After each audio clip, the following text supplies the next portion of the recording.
My name is Jonathan Coffey, and my presentation is about cyberbullying. So, what is bullying? Well, it can be against physical, mental, race, disability, illness, the opposite sex, lower socioeconomic statuses, sexual harassment, and can even extend to cyberbullying. Cyberbullying is more than just hate messages on Facebook. It can also be on Twitter, Snapchat, Facebook, as we just said, and emails. Pretty much any application used to transmit messages, whether it's a photo or any kind of hurtful message, intent to hurt someone, shame them, put them in emotional distress, or just distort their image. Repeated bullying can place a student at risk of not only dropping out of school, self-harm, suicide, and irrational conduct, where they will act out as opposed to seeking help. Who can really experience cyberbullying? Well, according to the iSafe Foundation, that was a report in 2019, that 1 in 3 students have experienced cyberbullying. Well, many people say, well, bullying is just bullying, kids do it. Some stress is good, right? Well, some stress in early development stages can help as it shapes the person from a psychological view. But constant attempts to victimize a person can cause harm and place the person in risk. So, how to stop cyberbullying as a teacher? Well, teachers should first develop a plan on how they will actually help a student before this even occurs. They should be aware and do not think less of a student because they are the victim, but be there as an advocate for them. Teachers should also record, report, and document all their findings, whether it is a confirmed or suspected student that may be at risk of being cyberbullied. And they should, reach out to their network. You got counselors, principals, other teachers, or whoever may be in administration who can be able to extend help to these students. You should always make sure that your documentation includes, sudden shifts of student behavior that may lead to bullying or an indication of bullying. Sometimes students may pretend that there's nothing wrong, which can be kind of hard to figure out if they are a victim of cyberbullying. But in any case, you should always try and make reasonable attempt to notify the parents and also notify your closest resource, such as the principal, administrative staff, even a school resource officer if necessary.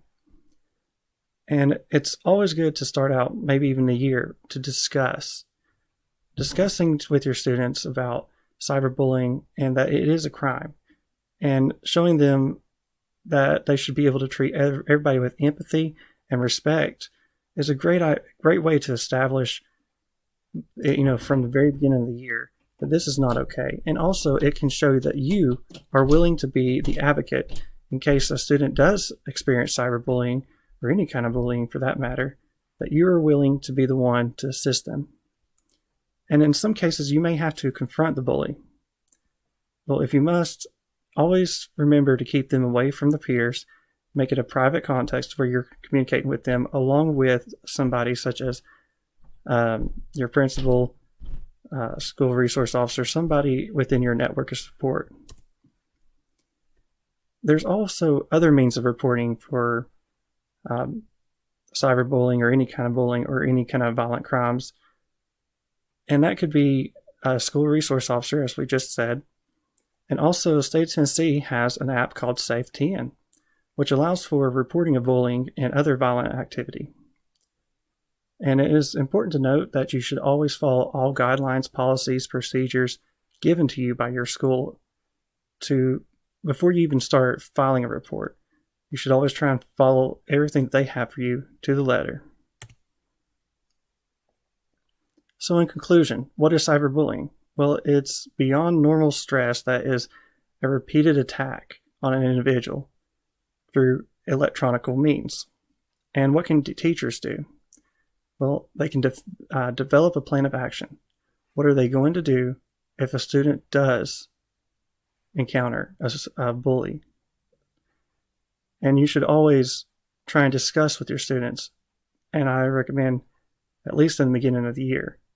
That way you establish the grounds that this is not okay and that you also are standing by who you are as an advocate for these children, that you can help them in a time of crisis. And it's also a good rule of thumb to report not only to your supervisor, such as the principal, assistant principal, any other administration who needs to be in part of it, such as counselors, but also to record all your findings, such as behavior changes, maybe even who you talked with, and when did you notify the parent about these problems? When did you ask the parent?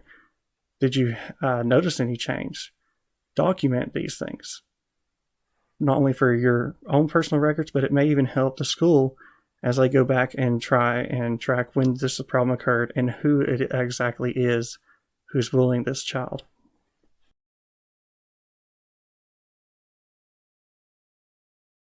Top 10 forms of cyberbullying. Cyberbullying is a worldwide problem that's growing fast. In this video, we'll take you through the top 10 forms of cyberbullying so you have the knowledge to protect your children. 1. Exclusion. Exclusion can happen in several ways. Your child might be deliberately excluded from online activities, conversations, or social media tags. Children who don't have the latest technology, such as a mobile phone, are prone to exclusion. 2. Harassment. Harassment is sustained and intentional bullying, comprised of abusive or threatening messages sent to your child or to a group. This can severely affect a child's mental well-being. 3. Outing. Outing is the act of publicly humiliating a child or group through the online posting of private or embarrassing information without consent. Even reading your child's messages on their mobile phone out loud can be considered a form of outing. 4. Cyberstalking. Cyberstalking is a dangerous form of cyberbullying in which attackers harass victims through online communications like email or social media. It also refers to adults using the internet to contact and meet young people for abusive purposes. 5. Fraping. Fraping is when someone logs into your child's social media account and impersonates them, posting inappropriate content in their name. Remember, everything rude or otherwise posted online may never be fully gone, even if deleted. 6. Fake profiles. Fake profiles can be created by someone to hide their real identity with the intention of cyberbullying your child. The cyberbully may also use someone else's email or mobile phone to harass them. 7. Dissing. Dissing is sending or posting cruel information about your child online to damage their reputation or friendships.